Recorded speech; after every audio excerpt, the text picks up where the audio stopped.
Hi everybody. We're down at the Inferno right now, um, going through the one of the stages of hell. As you can see, this is proof of it. I'm just kidding. Um, well, you know what time it is. It's time for another story. Um, now, as if you're familiar with my channel, you probably know that I post like a lot of very short videos where I make up some kind of poem, and usually they don't rhyme, but you know, um, I offer my knowledge in maybe like 20, 30, 40-second videos. But I wanted to take this time and share with you part of my short story. I before I used to publish my short stories on Amazon, and I guess I kind of stopped. I don't know if it's also because I stopped writing, or it's been a hiatus as we speak.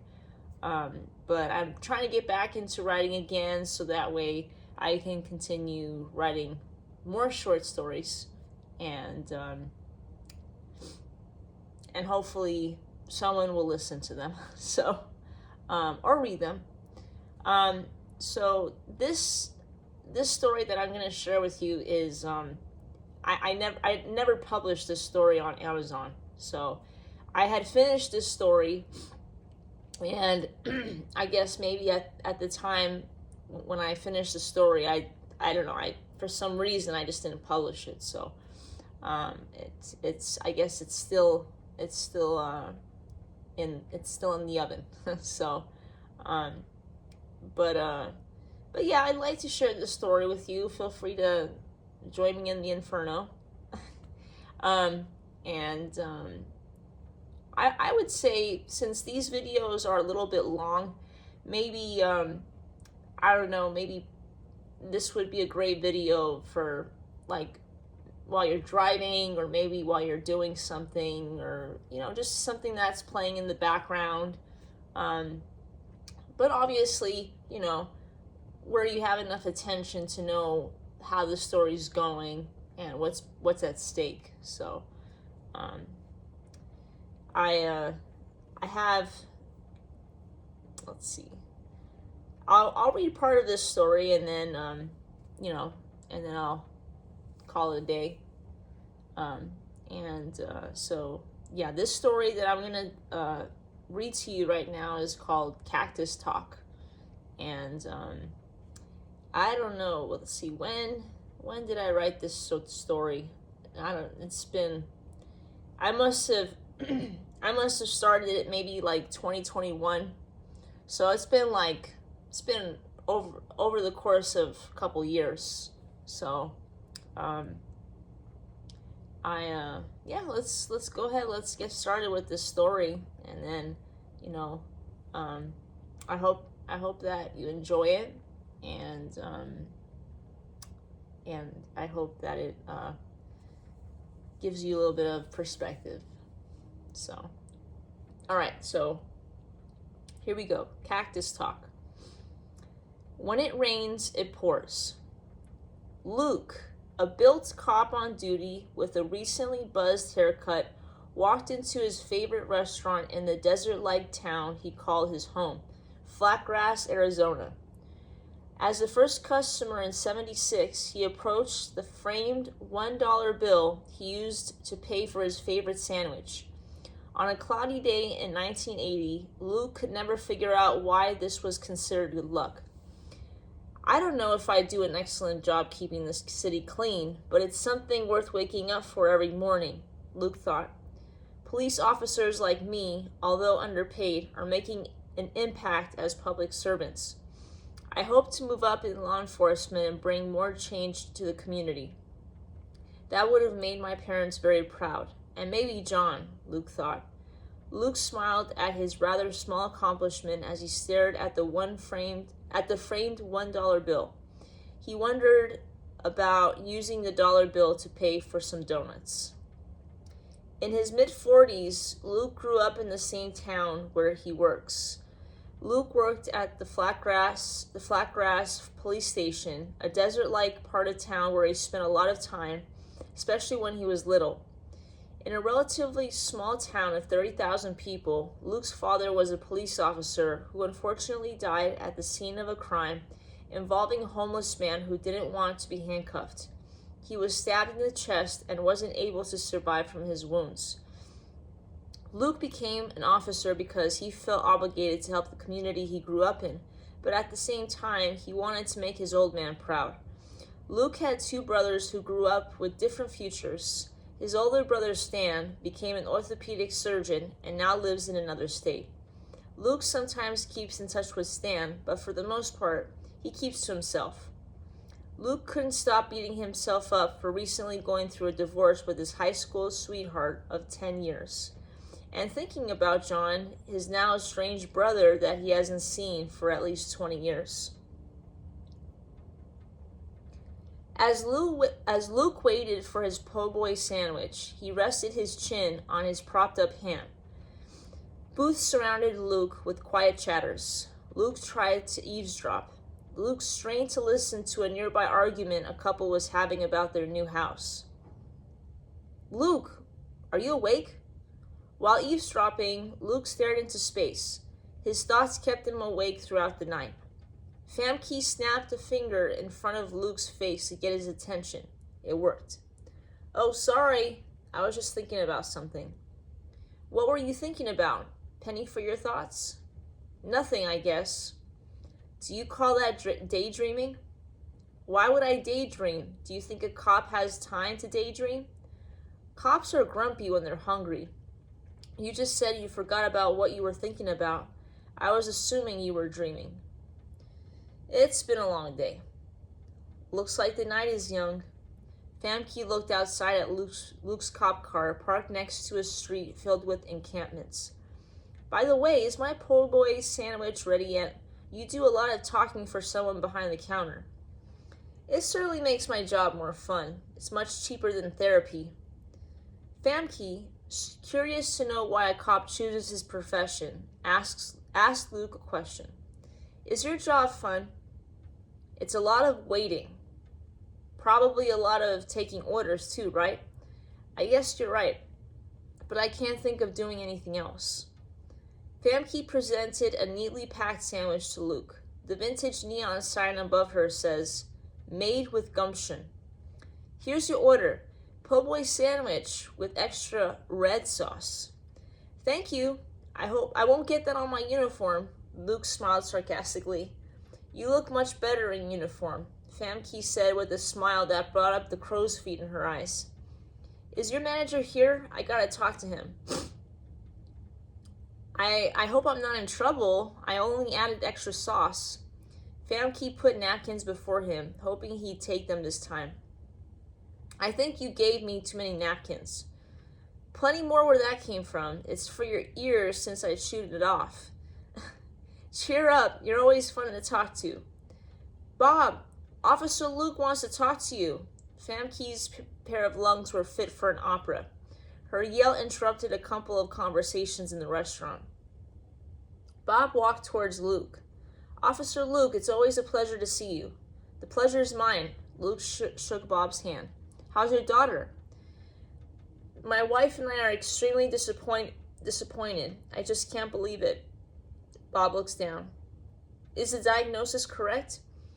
"Yeah, she's got autism." "I'm sorry to hear that." Bob looks out of the window. "This is going to be very hard on us. It will be a lot of speech therapy at the very least. Maybe she'll be a brilliant mathematician." "I wish I knew what you were going through. I knew someone with an autistic child, but I don't know how they take care of him. I don't talk to his parents anymore. I'm going to have to look for some type of support." Bob looked at Luke's sandwich in his hand. "Do you need one more for later?" "I'll be fine with one. Not eating for two, if you know what I mean." "Last time I spoke with you, you were getting a divorce." "Yeah, it's official. Sophie and I are no longer together." Bob, surprised at the news, patted Luke on the shoulder. "It's better this way. At least you don't have any children together." She has her own philosophy about money. I guess people change all the time. You'll find the right person. Well, one crazy guy made a woman out of clay. I'm sure there's a business for that. Yeah, I guess there is. Better than glass. Women are so fragile, even in God's image. Luke chuckled, making his recent struggle seem like a joke. I suppose so. Luke suddenly shifted his attention to the call on his radio. It was time for him to leave. Bob, looks like I have to answer this call. I'll catch you later. As always, thanks for the sandwich. It's a small price to pay for feeling safe around here. Thank you. Luke walked towards the exit door. There's a step, Luke reminded himself each time he left the restaurant. He only had to learn once not to trip again. In front of his patrol car, it was unlocked and on, as usual. Nobody goes into a police car, Luke thought. Before entering the car, he looked out and smelled the incoming breeze. I hope John is okay, Luke thought. He entered the car, feeling the void that comes and goes but never leaves. Luke's sensei pulled him from the class to ask him a question. It was another Friday class in karate. Luke, how are you doing? Could I talk to you for a second? I'm doing fine. When are you going to put me with my brother John? I haven't sparred with him for a while now. Luke was hoping for an answer that would confirm his request. Luke was more brusque than John, but John was taller than Luke. Luke felt that he had an advantage over John. Well, I've got news for you, Luke's sensei smiled with his cosmetically appealing set of teeth. He was quite short for a sensei, but his black belt let everyone know in the room not to mess with him. What? That we're going to spar? No, it's not that. I've been watching you. I think you would make a great addition to our team. You've been sparring with us for 2 years. You mean for competition?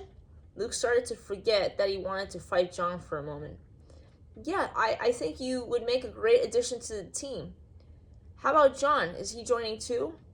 Well, there's only one spot, and I think you do very well with the team. If you say yes, you'll train with our team starting next week. Wow, I wasn't expecting to hear this at all. I'll have to talk to my parents about it. Luke looked at John, who didn't know what they were discussing.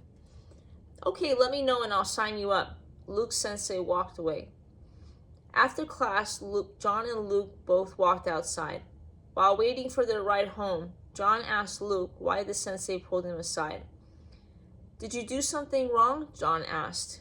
No, far from it. I think I have done something right instead, Luke smirked. Like what? I hope they're looking for someone to join their competitive team. I hope they ask me. John sounded hopeful. Well, he asked me. John threw his gym bag down on the hot parking lot pavement. Come on, I'm ready to prove to you that I should be the one to be part of the team. You don't need to prove anything to me. I'm way stronger and better than you. Luke didn't feel the need to fight. John brought both hands up. Almost about to laugh, Luke put his gym bag down and assumed his position. You're going to regret this. Luke made the first move. Luckily, John blocked his attack. After a few block moves, John attacks Luke. Luke blocks his attack and kicks his head, sending him face first onto the ground. You see? Who's the stronger one now? John picked himself back up, now with a gash on his forehead. The sensei walked out of the dojo before it got any worse. What's going on? Sensei, John was trying to spar with me. Don't give me that crap. You've always wanted to spar with John to prove you're the stronger one. You're no longer allowed to join the team. Apologize to John. Luke's pride was injured, although he knew he deserved a spot in the team. I'm sorry. Say it like you mean it. I'm sorry, John, it won't happen again. You know what? Neither of you boys know the meaning of karate. Don't come back to this dojo again. Sensei walked back to the dojo. Luke and John's father arrived to pick them up, where their father witnessed John on the ground. What happened? Did you guys start fighting again? I was just showing John some moves. He lost his balance, Luke said sarcastically. Yeah, right. Luke kicked me really hard. John tugged at his stomach as if he ate too much, or in this case, got kicked in the stomach. Well, you started it, Luke told John. That's enough. You both are grounded. You know what that means? No game room for you two, Luke's father said. Luke and John looked at their father as if ready to beat him up with the skills they've obtained for... Sorry, I had a bean burrito, so it's still digesting. Not part of the story. Okay, Luke and John looked at their father as if ready to beat him up with the skills they've obtained from karate. But that was the last thing they were ever going to do to their father, who also trained with the sensei when he was younger. Luke, let me have the key now. Luke reached into his pocket and gave his father the key. Now get your butts in the car. Your mother made some dinner and it's not going to stay warm for you guys, Luke's father said as they went into the car. When they arrived at the house, Luke's mother told his father that the sensei called and reported that Luke and John are no longer welcome at the dojo. Luke, have you learned anything from me? As a parent, I'm supposed to teach you values, and one of those things is not to hurt your brother. I'm sorry, I was trying to be tough, like you. Luke looked down in shame, but Luke's father wasn't buying it. I'm only tough when I have to be, but you should never, I repeat, never hurt your brother. This makes me look bad in front of the sensei, Luke's father said disapprovingly. Do you know what this means? I can't let you guys do karate anymore. You do know that John is going through a lot right now, Luke's father told him. Like what? Luke said, now curious. Dinner's ready. Luke's mother opened the door to Luke's room to let them know. The interruption was Luke's father's cue to tell Luke later. I'll tell you later. I'm famished right now and cannot think straight. You're on thin ice, Luke. Luke's father walked out of the room, leaving Luke there by himself. John grew up excited about what the future had in store for him. He loved everything about being a cop. He often visited his father at the police station to learn more about the job. However, one of the most terrifying things about being a cop was handling a gun. John never had the intention of hurting anyone. Dad, can I still become a cop if I'm afraid of using a gun? John asked his father while having dinner with his mother and Luke. Stan lived in Chicago for his residency as an orthopedic surgeon. There are plenty of jobs that you can do without using a gun, honey, John's mother reassured him, since she also felt uneasy about having a cop in the household, let alone another one. Just face it, John. You can't be a cop if you're afraid to protect yourself. Luke projected his voice to make sure John could hear him. John started to tear up. Meatloaf and mashed potatoes were tonight's dish. John, skinny but tall, about 6'3" like his father, tapped a slice of meatloaf with his fork. John's mother could cook a great meatloaf, among other dishes, but his excuse to leave the table justified not eating the meatloaf. He lost all manpower while shedding his tears. Luke, why did you tell him that? He's been going through a lot. Luke's father startled Luke with the comment that was made. Luke, did you know John is on medication? They don't know what's going on with him, but it's some kind of brain problem. Luke's mother, trying to sound unconditional, was also trying to hold back tears. She was trying to process what her son is now going through. I've caught him talking to himself in the bathroom. He would spend hours in the bathroom. You don't suppose... Luke was trying to connect the dots. Yes, we know about that. John is not doing well. Luke's mother started to cry and left the table, barely touching her meatloaf. She worked her entire shift as an ICU charge nurse and was hungry. However, adrenaline kicked in and having an appetite was no longer a priority. Luke and his father were left at the table. He's supposed to go to college next year. We might have to hold off on that. I don't want you telling anybody about this, okay? Okay, I promise. Is he gonna be okay? Honestly, I don't know. This is difficult for all of us. Luke's father became forlorn. John came out of his room in front of everyone, witnessing a small suitcase that he was clutching with his right hand. His left hand scratched his head as if he had an attack of lice, or an overwhelming brain racing with thoughts. I just want all of you to know that I'm leaving and not coming back. John said with his broken voice. Luke's father changed his demeanor from sad to angry in seconds. Just where do you think you're going, young man? I'm going to a better place. John looked down as if he was embarrassed by his decision, but felt that was all he had left.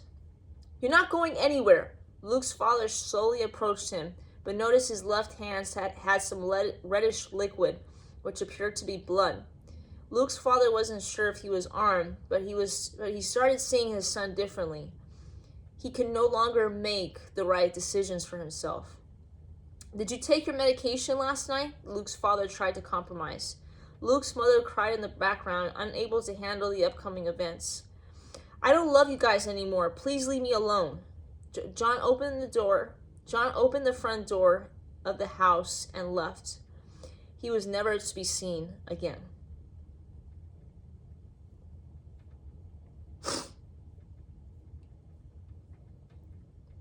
John gasped, almost out of breath. He stopped to rest at the closest car and to see if it was unlocked. It was John's lucky day because the police car he approached was unlocked. As he entered the car, he realized an unexpected luxury: air conditioning. John thought this would be a great place to sleep instead of being chased by someone whom he cheated for drugs. John stepped into the police car with his bare feet and closed the door. John learned that the air conditioning needed to stay inside for the full effect. John quickly fell asleep in the car's back seat, which felt like concrete. The air conditioning feels good, John thought, with the layers of thinking he was experiencing and often couldn't handle. John didn't think that they were voices in his head, but a bunch of doubt that had crowded his brain. People have doubts, but he felt that he just had too many, and these doubts had labels on them. He just felt peaceful when he could sleep and turn off his brain. John felt peaceful as he collapsed in the back seat. As Luke opened the sandwich, he realized something precious he had forgotten. My napkins! Damn it, I could have sworn that she put them right next to the sandwich. Luke shook his head in regret. In the habit of talking to himself when angry, Luke tried to limit his self-talk to ensure nobody was watching. It's a crime that she puts extra sauce on my sandwich. Did I need this much? Luke slowly peeled back the foil to find the extra sauce just about to drip onto his uniform. I'll just be careful not to spill on my uniform, Luke thought as he carefully unwrapped the sandwich. He cradled the foil to prevent the extra sauce from spilling. That girl wasn't kidding when she said extra sauce. He promised himself that he wasn't going to spill. After taking a bite, he remembered his mother, who made the same kind of sandwiches when he was little. John always liked these types of sandwiches, Luke thought. He took another bite with gratitude. Looks like I didn't spill this time, Luke thought as he stared at the last bite. A sound startled him, but he wasn't sure what it was. The foreign sound caused Luke to drop the last bite onto his uniform. Shoot, said Luke. Now I have to wash this uniform. Luke's other uniform hadn't been washed either. Now, with a stain in the most undesired place on his pants, he had no option but to buy another uniform. I'd rather buy another uniform than wash it, since stains don't come out too easily. A new uniform costs way more than a sandwich. Thank goodness I got this sandwich for free, Luke thought. Next time, I ought to eat at a table like a normal person, Luke uttered under his teeth. After hearing the sound again, he looked around the patrol car. It sounded like it came from a person, not a machine. It's not part of the job description to be scared, Luke thought. No longer aware of the stain on his pants and the cost of a new uniform, he looked behind him in the back seat. There, he only saw darkness. However, the sound originated there. Luke tried to remember if he loaded his gun this morning. Instead, he reached for the flashlight. Turning it on, he flashed it at the back seat, where he saw a homeless man sleeping in the back seat of his patrol car. Man, this guy needs a shower. Luke opened the car windows reluctantly for a few seconds. He closed them again since the homeless man looked peaceful in his sleep. After realizing he was hearing snores, Luke immediately turned off the radio. Luke thought that slowly driving towards the police station would be better than waking him up right now. How did he get into my patrol car? The one time I forgot to lock the car. This man isn't even handcuffed. Luke drove to the police station with the homeless man in the back seat, still asleep. This is awkward. I'm not able to do my job while this homeless guy sleeps in the back seat. This isn't right. My superiors will think ill of me when I don't answer house calls. I hope I don't end up like my old man. Although the smells from the patrol car prevented Luke from thinking straight, Luke sped up several times to get to the station as quickly as possible and not try to wake him up. This guy smells pretty bad, but I've smelled worse, Luke thought. Luke didn't want to get fired by refusing to do his job. It wasn't his job to get in trouble, but to get out of it. I'll get some help alerting this homeless man, even though I'll be in trouble for letting him in the police station, Luke thought. I think this is enough air conditioning, John thought as he slowly opened his eyes. He was thinking about the smell of food and what he was doing inside a moving car. Somehow these two thoughts didn't conflict with each other. Instead, they flowed like every other thought. The car seems to be moving, John thought. I didn't expect the car to move at all.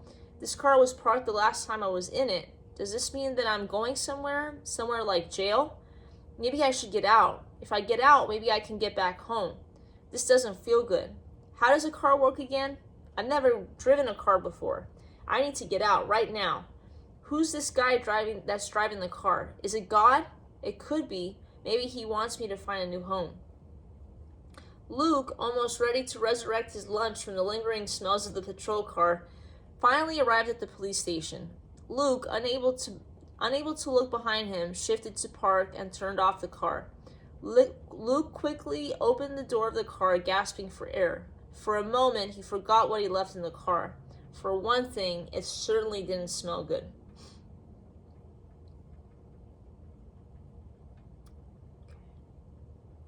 John thought that God was leaving him alone in the car. I should tell him something, John thought. The air conditioning is off now.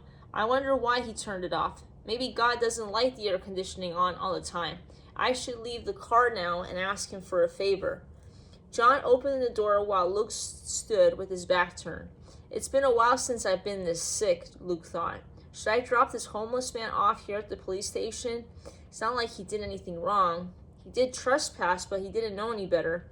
Maybe I should take him to a shelter. I think I know of one around here. I have to check my Thomas guide to get the directions right. Are you God? John asked while tapping Luke on the shoulder. Within milliseconds, Luke instinctively turned around with his gun outside of its holster. Luke stepped away from John to help John understand the gravity of the situation. Freeze! Luke yelled at John while pointing the gun at him. John raised his hands as if he knew he was in trouble. John raised his hands before, too many times to count. Now that he had become homeless, nothing was left to get in trouble for. He had nothing left to lose. You are God. I didn't know he dresses up like a cop. John smiled as he kept his hands up. God isn't kind to us people. He tells us to leave and we have nowhere else to go. I'm not God. I'm a police officer. Sure, that's why I'm here right now. You're taking me away from my home. I didn't take you away from your home. You broke the law by going into a police car. I have no choice but to handcuff you and take you to the police station. John, still with his hands up, looked at the patrol car. What did I do wrong? Luke kept his gun pointed at John, now for no reason. John fell onto the asphalt and started to sob. Luke slowly lowered his gun, putting the gun into the holster. John started to scream. What did I do to you, God? John, yelling at Luke, started to hyperventilate. Okay, sir, calm down. Can you please tell me your name? I don't remember my name. I forgot it. But you know my name, right? It's God. How can I forget? That's right. My name is God. When you remember your name, you can tell me. You're God. You're supposed to know my name already. Luke thought John had a good point for someone who spends much time on the streets. Why don't you just scram? Just get out of here. Luke projected his voice towards John. John stood there and stared at Luke. Luke felt like he was speaking a foreign language to John since he wasn't listening to Luke at all. Do you want me to arrest you for trespassing in my patrol car? I'm letting you get out of here scot-free. Luke breathed shorter breaths, slowly losing his patience. Luke reached for his handcuffs. At this point, John rushed towards him, grabbing his uniform and shaking him back and forth. God, can you take me somewhere? I've been trying to travel to this place and I know it's close by, but I just can't because my feet always hurt. Someone stole my good pair of shoes. I've only been there a few times, but I can't go in because I don't think my family lives there anymore. Maybe they won't let me in because I'm homeless. Luke started to believe that John was harmless and was more of a harm to himself. As John shook Luke a few more times, Luke began to notice a scar on John's forehead. It felt familiar to Luke as if he had seen that scar before. The same scar in the same spot on his brother. Luke no longer felt this homeless man was a stranger to him. All right, I'm going to stop there. I think there's maybe a little bit more left of the story, but I certainly enjoyed writing that story. It was very interesting. Just to kind of, I'm sure that as you listen to the story, you probably had the suspicion that the homeless man was indeed John, Luke's brother, but it's just always nice to write and always come up with a twist, to the story. So, but I hope you enjoyed listening to my story, and I mean, it's very encouraging to see a thumbs up on my, I like seeing when people, express that they like the story. So if you can, if you like the story, leave a thumbs up for me. So all right, so I hope I gave you some perspective today, and I hope you learned something new, whether it's about yourself or about something else. So all right, take care.